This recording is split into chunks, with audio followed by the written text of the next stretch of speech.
بسم اللہ الرحمن الرحیم۔ السلام علیکم ناظرین، آج ہم بات کریں گے خاندانی جھگڑوں پر کہ فیملی کے اندر جو اختلافات ہوتے ہیں اور پھر اختلافات بڑھ کر ایک بڑے جھگڑے کی شکل اختیار کر لیتے ہیں، اور بعض اوقات نوبت یہاں تک پہنچتی ہے کہ فیملی کے اندر میاں بیوی کے درمیان جدائی پیدا ہو جاتی ہے اور ہر دوسرا گھر اسی جھگڑوں کا شکار ہے۔ میاں پریشان ہے، بیوی پریشان ہے، گھر چل نہیں رہا، گھر بس نہیں رہا، چھوٹے چھوٹے بچے ہیں، ان کی الگ سے ٹینشن ہے کہ ان کو کس طرح کور کیا جائے۔ تو میں سمجھتا ہوں کہ دو بنیادی بیسک وجوہات ہیں جن کی بنا پر اکثر اختلافات میاں بیوی کے درمیان یا فیملی کے اندر جنم لیتے ہیں۔ سب سے پہلا جو اختلاف ہے وہ مس انڈرسٹینڈنگ کا ہے کہ ہم ایک دوسرے کو، گھر کے اندر موجود افراد ایک دوسرے کو سمجھ نہیں پاتے، اس کی نفسیات کو ہم سمجھ نہیں پاتے۔ جب ہم ایک دوسرے کے مزاج کو، نفسیات کو نہیں سمجھ پاتے تو پھر اختلافات پیدا ہوتے ہیں اور وہ پھر آہستہ آہستہ بڑھتے جاتے ہیں۔ دوسری جو اس کی بیسک ریزن ہے وہ عدم برداشت کی ہے کہ ہمارے اندر جو قوت برداشت، جو ایک بہت بڑا اچھا وصف تھا، وہ ہمارے اندر نہیں ہے۔ سامنے گھر کے اندر موجود کسی بھائی نے یا بیٹے نے یا بیوی نے یا شوہر نے، کسی نے بھی اگر کوئی چھوٹی سی بات کہہ دی ہے، اب وہ ہم سے برداشت نہیں ہوئی۔ جب بات برداشت نہیں ہوئی، اگرچہ وہ بات نارمل سی تھی، چھوٹی سی بات تھی، جب برداشت نہیں ہوئی تو پھر ہم نے اس کا سامنے سے ریئیکشن دیا۔ ریئیکٹ جب کیا تو پھر وہ بات جو چھوٹی سی تھی وہ ایسے ایسا بڑھتی گئی اور بہت بڑے ایک جھگڑے کا سبب بنے۔ جب ہم ایک دوسرے کو سمجھنے کی کوشش کریں گے اور پھر اپنے اندر قوت برداشت پیدا کریں گے تو یقین کیجئے کہ بڑے سے بڑا ایشو بھی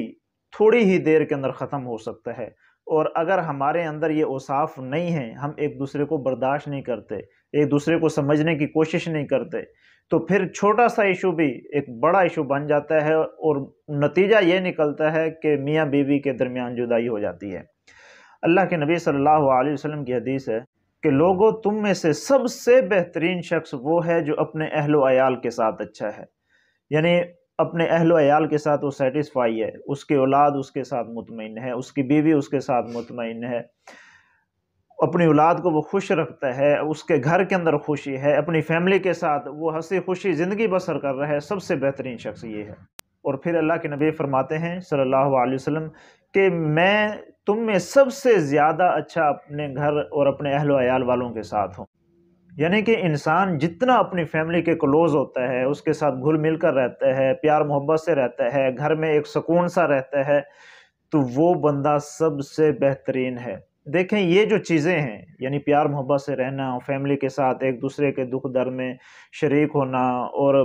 ایک دوسرے کے ساتھ خوشگوار موڈ میں رہنا، یہ اللہ کی بہت بڑی نعمت ہے اور اس سے انسان کے دل کو سکون ملتا ہے۔ یہ جو چیزیں ہیں پیار محبت، یہ پیسے سے حاصل نہیں ہوتی،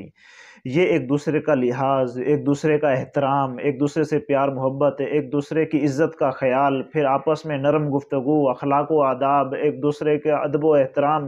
چھوٹوں پر شفقت، بڑوں کی رسپیکٹ، ان چیزوں سے یہ چیزیں حاصل ہوتی ہیں۔ یہ جو امور میں آپ کے سامنے ذکر کر رہا ہوں، اگر ہم ان کا دھیان رکھیں گے تو ایک بہت بڑی فیملی بھی خوشحال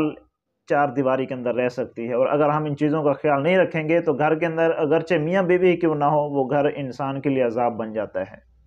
تو کوشش کریں اپنے بڑوں کا احترام کریں، چھوٹوں پر شفقت کریں، اپنے اندر قوت برداشت پیدا کریں، اور جو گھر کا جو نگران ہے، جو مرد ہے، باپ ہے یا شوہر ہے، اس کے لیے تو بنیادی ذمہ داری ہے، کیونکہ اس نے پوری فیملی کو لیڈ کرنا ہوتا ہے، ان کو ساتھ لے کر چلنا ہوتا ہے، چاہے گھر میں چھوٹا افراد ہے یا بڑا ہے،